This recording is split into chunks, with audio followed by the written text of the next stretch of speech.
Today on Locked On Dolphins, a look at the 2023 Miami Dolphins coaching staff, namely head coach Mike McDaniel and his end-of-season performance review. You are Locked On Dolphins, your daily Miami Dolphins podcast, part of the Locked On Podcast Network, your team every day. All right, Miami, welcome to another episode of Locked On Dolphins. It's your team every day here on the Locked On Network. I am your host, Kyle Krabs, a lifelong Miami Dolphins fan, host of Locked On Dolphins, co-host of Locked On NFL Scouting. You can find our shows on YouTube or wherever you listen to your favorite podcast. Tip of the cap to our everydayers, because it is your team every day. Today's episode of Locked On Dolphins is brought to you by PrizePicks, the easiest and most exciting way to play daily fantasy sports. Go to prizepicks.com/LockedOnNFL and use code LockedOnNFL in all lowercase for a first deposit match of up to $100. Yesterday on the show, we did General Manager Chris Grier's performance review for transactions made, the NFL draft, free agency, trade, so on and so forth, personnel decisions, wins and losses for Chris Grier, performance review. Today, we're doing the coaching staff, namely looking at Mike McDaniel, obviously he of the head coaching title. All things coaching staff ultimately fall under his responsibility as the head of staff. And we're going to divide this up into three separate categories and areas of focus. We're going to look at the changes that were made or changes that were not made. We're going to look at areas of growth from the team, respectively, as far as execution on the field for the entire body of work. And then we're going to look at areas of improvement. We'll save the painful part for last, which is the things that need to get better as this team continues to grow and evolve, assumingly on something similar to the path that it is currently on. So with that in mind, I think you can point to four primary changes or lack thereof that were defining decisions within the Dolphins season. The first being the addition of defensive coordinator Vic Fangio. It was a dramatic scheme change for the Dolphins from what it was under Josh Boyer in year one of the Mike McDaniel era to what Vic Fangio brought. You saw some of the perspective of that on Hard Knocks with the players talking about the complexity of the scheme. And I got my hands on a Fangio playbook from about 5-6 years ago. And in working through it, there's a lot of layers. There's a lot of nuance. There's a lot of sites and checks and calls and tools and adjustments and subtleties based on route releases, because it's a lot of zone match and split field coverages. It's complex stuff. And I think the Dolphins experienced some growing pains early in the season. And then by the time they settled into the back half of the season, you never really had the continuity to get the guys all kind of clicking and feeling it together. And I do think that scheme change was maybe not for the best for some of the talents individually. We'll talk about those when we get into those individual rooms. But there was also growth and improvement as well. And we'll talk about the growth of improvement in our next segment here on the show. But the Fangio decision, I think, is a net positive. It's certainly net positive versus what it was with Josh Boyer, where it seemed like every time we got a critical third down and mid plus late in the game, we're going to run a 5-man pressure and run cover 1 man. And if you run crosses against it, you're going to cut us up. And the middle of the field coverage was still an area that hurt the Dolphins at times. Some of that maybe is personnel growth. Some of that is calls and communication and anticipation and execution as well. A lot of layers to peel back there as far as why that area of the field still failed you at times this season. I think you can look to some personnel and execution as namely sore spots there. But Fangio, his addition, you saw a spike in a number of different areas for the Dolphins defensively, and his experience obviously speaks for itself as a longtime defensive coordinator. I know there's some rumor mill stuff right now going around about Coach Fangio and his role with the team in 2024, whether or not he's going to be back this season or not. We'll cross that bridge when we get there. And ultimately, I don't think that necessarily changes my perspective of the Fangio hire being a valuable one for the Dolphins off the change of Josh Boyer, which I think was a necessary change. The next change that was made to the staff was that of Butch Berry to the offensive line.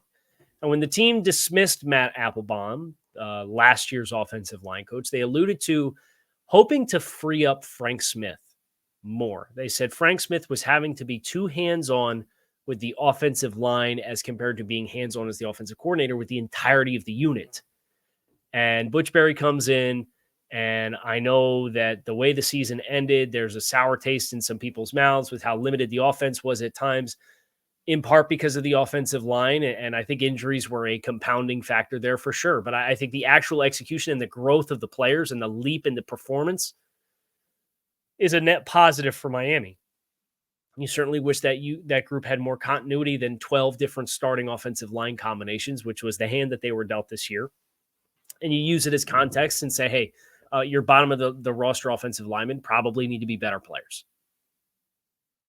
And you need to have a little bit more of a menu running the ball. And hopefully year 3 in a scheme can help provide some of that as they continue to build on the growth of year 2. Now, the next change was one that I think was a resounding success early in the season, but maybe not for the traditional reasons. And as this season played out, these are two coaches that I think are a little bit under the microscope for me. Some secondary coaches defensively under Fangio. Ronaldo Hill coming over from the Chargers as the former Chargers defensive coordinator. You certainly feel like there was probably a pathway for him to have a net positive contribution to the team's effort in week 1 against the Chargers, where the Dolphins throw for 466 yards and cut up the Chargers defense after the Chargers defense had such a suffocating performance against Miami in December the year prior, right?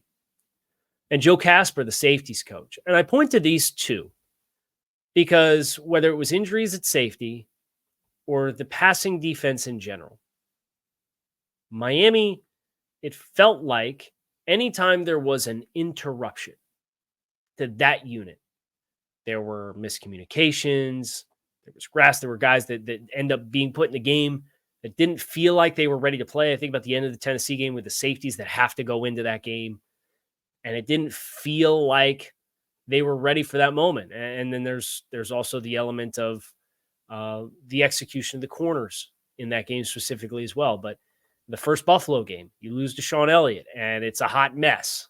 Brandon Jones is playing all over the place.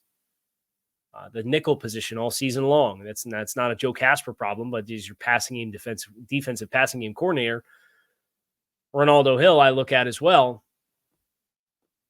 Those performances oftentimes did not inspire when there was interruptions, as compared to an offensive line who you made some concessions with how you called the game offensively if you're Mike McDaniel, the play caller, but you didn't see the catastrophic failures in performance that I think you saw in the secondary at times when guys went down and you had to bring somebody back in. Think about how you saw teams approach not throwing at Xavier Howard or not throwing at Jalen Ramsey, the Baltimore game, and how they smelled blood in the water with one side of the field, and they kept getting after it with their passing concepts. Stuff like that, the coach is responsible for that, and that ultimately falls at the very top under Vic Fangio as well. But some of those assistants, I just look at with a little bit of a closer lens if I'm Mike McDaniel. And then the big change that was not made is one that I'm anticipating will be made this time around. That's Danny Crossman, special teams coordinator. I think you can make the argument that the team got more special teams contributions last year from the team when you consider Jalen Phillips blocks a punt that Andrew Van Ginkel returns for a touchdown against Chicago.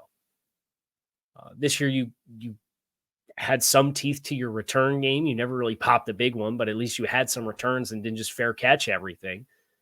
Jason Sanders kind of has a bit of a renaissance and resurgence, which is good to see. But you had kicking game failures against Baltimore. You had a kicking game failure, whether it was controllable or not, against Buffalo in the fourth quarter. That contributed to you losing a lot more than just a football game. So Danny Crossman, I think, was the kind of the one person that we looked at last year and were skeptical of that they chose to retain through the context of, well, a lot of his guys are playing elevated roles, so that hurt the quality of the players on the special teams unit. maybe you have that same excuse again this year, but at some point you got to be able to play with the hand that you're dealt and get better performance out of the special teams group. You think about, the blocked field goal versus New England in week 2 that almost contributes to you falling into a tie at the end of that game. We'll continue on. We'll talk about some growth for this Dolphins team next here on this episode of Locked On Dolphins, so stick with us. Today's episode of Locked On Dolphins is sponsored by BetterHelp. Therapy can be different for everyone. Most of us have bigger problems than our favorite sports team, but it's important to get things off your chest every once in a while. Big or small, certain things can really start to get to you. It's important to let that out, especially to someone who is unbiased in your life. So if you're thinking about starting therapy, give BetterHelp a try. It's entirely online. It's designed to be flexible and suited to your schedule. Visit BetterHelp.com/lockedon to get 10% off your first month. That's BetterHelp, HELP.com/lockedon. So a lot of the focus right now from Dolphins fans is where this team faltered down the stretch, and understandably so. But I think, and Mike McDaniel alluded to this when he and Chris Greer did their end-of-season press availability. You talk about not making decisions emotionally, looking at the full body of work, doing the full assessment and asking questions critically, and looking at everything that you're doing and where can you improve. Let's start with where this team did improve from last year. And I think you could look at the win column. For starters, this team wins 11 football games this season as compared to 9 the previous season. You certainly feel like last year's team probably could have been in the stratosphere if not for injuries, but more on that in just a little bit. One of the most promising areas of growth for me was in the running game. When you consider what the Dolphins' offense was last year, they carried the ball more than 60 extra times this season than what they did the previous year in 2022. And they experienced nearly a full yard per carry growth from 2022 to 2023. Now, a lot of that is perimeter run game. And that's a lot more explosive plays. You could credit Devon Achane. You could credit Raheem Mostert and his performance this season after last year kind of coming into the season, coming off of a season-ending injuries the year prior to that in 2021. They also have 15 more rushing touchdowns this season than what they had last year. Those are really good numbers. That's really good growth for the even-keeledness of your offense. Now, we've talked quite a bit about there's continued evolution that has to happen here. And I think if the running game takes the same evolution in year 2 to year 3 as the passing game, I think, took from year 1 to year 2, you're setting yourself up very nicely to start to have a vast enough menu to play all the different kinds of games and scripts and styles that you're going to need to be more competitive when you need to be late in the season. We'll tee more up on that later. We talked about the touchdown improvement running the ball. They had the same amount of passing touchdowns this year as they did last year. So they had 15 more offensive touchdowns. They averaged nearly 6 points per game more in 2023 as they did in 2024. And that's with a second-place schedule. Say what you will about what they did against the playoff teams or the teams with winning records and all that. That's an area of improvement. We'll get there. But just looking objectively at the entire body of work and discussing the facts, they scored 496 points, the second most in franchise history. And they had second most in franchise history before they played their 17th game. That's growth and improvement. I think another area for Mike McDaniel was I think there was a little bit more awareness of how the game was called to protect your quarterback from a lot of hits. The Shanahan system has frequently put, regardless of the stop and regardless of which coach it is, puts these quarterbacks under a lot of hits, a lot of pressure, and you see them experience a lot of injuries. Look at San Francisco seemingly every year. Even Brock Purdy this year had a concussion. Quarterbacks get banged up. You're looking across the league. You're getting 60-plus quarterbacks starting for NFL teams in consecutive seasons. It's an astronomical number. So last year, I think they were pretty aggressive to push the ball down the field. And they were still this year at times that. But you saw a little bit more of an abundance of screen game and quick perimeter throws and things that you didn't like because there was too much of in the playoff game. I think with a more balanced approach and a little bit more balanced personnel that can attack you in a number of different ways, those things were likable additions to the offense while also acknowledging there was too much of them down the stretch, out of necessity or otherwise, from personnel or game conditions or weather or whatever. I think you added the development of a screen game that you really did not have a lot of success with in 2022. It's a good development. You had more timing concepts that get the ball out of the quarterback's hand, especially as a quarterback who deals with injury issues. I think that's a little bit more responsible calling of the game for Mike McDaniel. Defensively, you nearly doubled your turnover production from year over year. You had 14 turnovers defensively in 2022. It's one of the worst parts of the team. Defensively, you did not turn the ball over with any consistency after several years under Brian Flores of a ton of turnover production. You're up to 27 turnovers, and you really didn't turn the ball over in the first month of the season defensively either if you were the Dolphins. So those improvements, 27 turnovers versus 14 the previous year, that's growth. The sack production, you had 40 sacks as a team despite blitzing everybody till Kingdom Come in 2022. You had 56 sacks this year. And you have 56 sacks without playing with Jalen Phillips for half the season. And Bradley Chubb goes down week 17. You got 19 and a half sacks from your two interior defensive linemen in Wilkins and Sealer. Really, really good growth in that regard. And you also had less penalties in 2022 or in 2023 versus 2022. You were called for 111 penalties in 2022, and you were called for 97 penalties in 2023. So 14 penalty reduction is not a small amount. It puts you from being a top 5 penalized team in football in 2022 to being a middle of the pack penalized team in 2023. These are all areas of improvement and growth for this team and this roster from the first year of the regime. But all of that said, there's still plenty of areas that need to get better, and we will talk about those next here on this episode of Locked on Dolphins. It's the new year, and every small business owner is asking themselves the same question. What's the one move I can make that will take my business to the next level in 2024? LinkedIn Jobs knows that your success depends on the team that you are able to surround yourself with. That's why LinkedIn Jobs has created the tools to help find the right professionals for your team faster and for free. LinkedIn is not just another job board. It's a vast network of more than 1 billion professionals, which makes it the best place to hire. Hiring is easy when you have that many quality candidates. So easy, in fact, that 86% of small businesses get a qualified candidate within 24 hours. That's why small businesses rate LinkedIn Jobs #1 in delivering quality hires versus leading competitors. LinkedIn also knows that small businesses are wearing so many hats, they may not have the time or resources they'd ideally have for hiring. Thankfully, with LinkedIn, the process is intuitive, quick, and easy.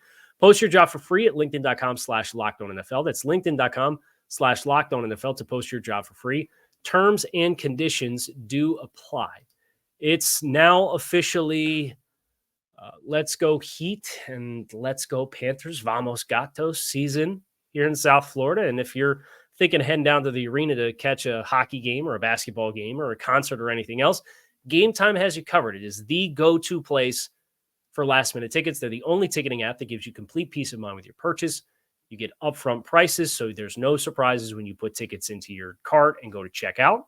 You can see the view from your seat before you buy, so you know exactly what to expect. And you can buy tickets in seconds with just a few taps on your phone. They offer zone deals where you pick the section and Gametime picks the seats for big-time savings. They're obsessed with finding you ways to save money on tickets. They offer deals on tickets right up to the start of the event and even an hour after it starts. That's why it's the place to find last-minute tickets. Take the guesswork out of buying tickets with Gametime. Download the Gametime app, create an account, and use code LOCKEDON for $20 off your first purchase. Terms do apply. Again, create an account and redeem code LOCKEDON for $20 off. Download Gametime today for last-minute tickets. Lowest prices guaranteed. Okay. Room for improvement. This is, it's not a small list. And I think that's good that there's identifiable areas. Not an English guy, not a math guy, but not an English guy either. Identifiable areas that need to get better. including one key area of regression.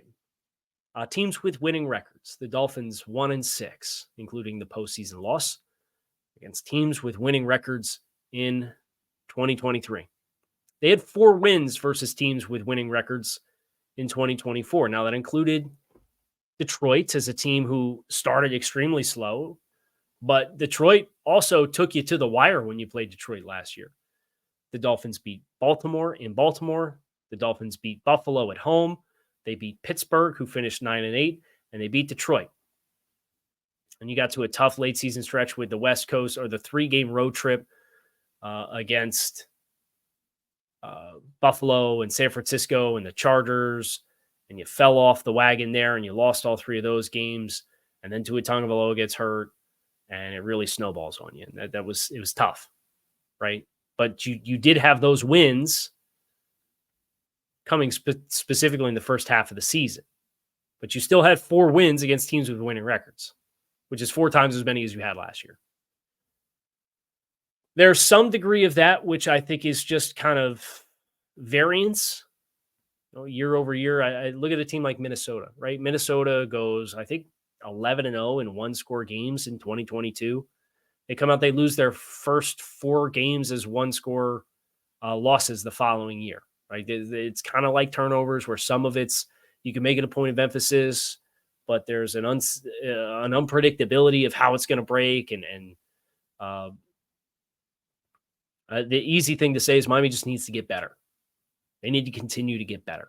They need to continue to get more diverse. And they need to stop shooting themselves in the foot, too. So all of those things are going to produce better performance against better teams. Pre-snap communication and timeout usage. This is a 2-year thing now. The time in getting calls in, and then burning timeouts, some of which are coming out of pauses in play, it cannot continue to happen. And to some degree, there's an inevitability with how complex the offense is. But when Tua Tagovailoa comes out after the postseason loss against Kansas City, and he's talking about guys not knowing where to line up because they didn't practice together all week, and then they get out on the field in a road environment in Arrowhead, and they're scrambling to get lined up because guys don't know where to line up, that's for me the crux of the issue. If you are that finely tuned of a machine, that's great. But at some point, you need to not be. At some point, you need to be able to line up and play and execute. And I would love to see a little bit less. I love the motion that Mike McDaniel, and I love the motion that the Miami Dolphins have brought to the table the last 2 years.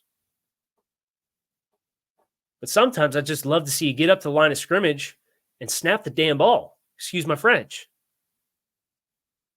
And be able to execute in those situations. Because everybody's expecting you to shift and move this guy here and then bring this guy over here and flip the formational strength and just line up and execute. So what does a simpler path to execution look like? And that goes for both sides of the ball. No, if we get a bunch set over here, I understand you got to be able to handle bunches, or you're going to box it, or you're going to switch it. How are you going to backside poach it with the other safety? Like, how are you for whoever's going to be the middle of the field route? Like, you have to answer all those questions, and I get it. But there's a value, an inherent value to also at times being able to play fast because things are simple. And Miami, having the talent that they do have, should be able to find ways to play simple football. And maybe you don't have the between the tackles running game element that you need when you're talking about areas of performance in the running game. I think that's the number one thing for me offensively, is you got to grow some teeth and you got to really get some traction between the tackles running the ball. You have to. Because otherwise, you're not really going to punish teams who line up with 2 high safeties and then still have their safeties run the alley and fit the run. Because if you can defeat the skill blocks on the edge, you can flow and force a cut, and you're not getting in a position where the corner has to make a tackle. Or if they spin the safeties based on your motion, they're spinning a safety down into the alley and he's got momentum and he's not coming from 14 yards of depth. He's coming from 8.5 or 7 yards of depth. So you don't really have the structural advantage that you think that you do. Defensively, I'll put it like this. You got a guy like Jalen Ramsey who's publicly opining to cover a guy's top wide receiver, and you don't do it. And I get it. Like, CeeDee Lamb didn't kill you down the stretch, but CeeDee Lamb scored a 50-plus yard touchdown against you, which is very easily avoidable if everyone knows who the assignment is, because Jalen Ramsey's the best corner on the team, and he's going to cover the best wide receiver. Like, all that stuff exists in Vic Fangio's defense. Let's use it. Let's let our best players do the best things. And offensively, there has to be some value. And it was an issue in 2022, too. Make no bones about it. It was an issue in 2022 for a different reason when the starting quarterback's out. And we say, oh, well, we're going to prep you all week. Teddy Bridgewater, you're the backup quarterback. We're going to start with you.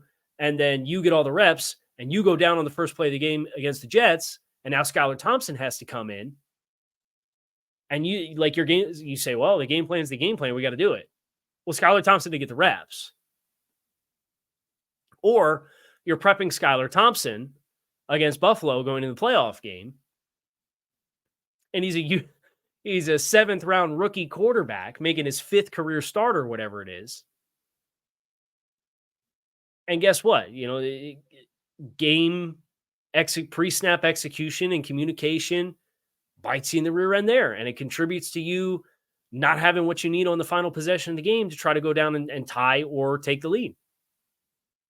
So you have a 2-year sample size of the complexity of the offense is really challenging. And I don't think the answer is Mike McDaniel getting rid of play call responsibilities. I know that's a big popular thing on social media right now is Mike's got to look at play calling and give away play calling so we could do game planning at the beginning of the week, but then somebody else can be focused on getting the call in. Like, this is kind of what you sign up for. A savant play caller. So if you have a savant play caller, which is like the appeal of Mike McDaniel, really progressive mind, really creative mind, there's a brilliance to it. You say, yeah, you know what? We don't want you to call the plays anymore. Well, you're taking away the best appeal of Mike McDaniel, and it doesn't come without its downside. In the same way that I just watched Sean McVay burn 2 timeouts early in the second half in a 1-point playoff loss to Detroit, and you get a 4th and 14 after a penalty with 4 minutes left, and you punt the ball back to Detroit, and they milk the clock because you only have 1 timeout. And then you choose to not go for it on 4th and 14 in plus territory with 4 minutes left. The same same coaching tree. When the Rams were going through their stuff last year, Sean McVay gave away the play calling duties. You know what he eventually did? He took it back because it's not the problem. There's other things that can be done, and there's continued growth and maturation that's needed as a play caller. So I think about all of that, and people who are questioning whether Mike McDaniel giving away the play calling duties will resolve this issue. I don't think that's necessarily the case. I think there has to be a self-awareness of the environment that you're going into, and you need to, this offseason, explore the ways that provide you the avenues to have a simpler pathway to success offensively. If that means you got to spend your money on the interior offensive line, spend your darn money on the interior offensive line. Re-sign Robert Hunt, bring Connor Williams back. I know Connor Williams wants a ton of money. If you're not comfortable there, go out and get somebody else. There's a couple good centers on the market. Get another guard. And have the best. You want to protect your shorter statured quarterback in the pocket who thrives as a pocket passer. Aspire to have the best interior trio in football. You already locked in Austin Jackson. You got Teron Armstead. We'll see if he doesn't retire or not. But like that's the kind of input from Mike McDaniel as he reflects on this season.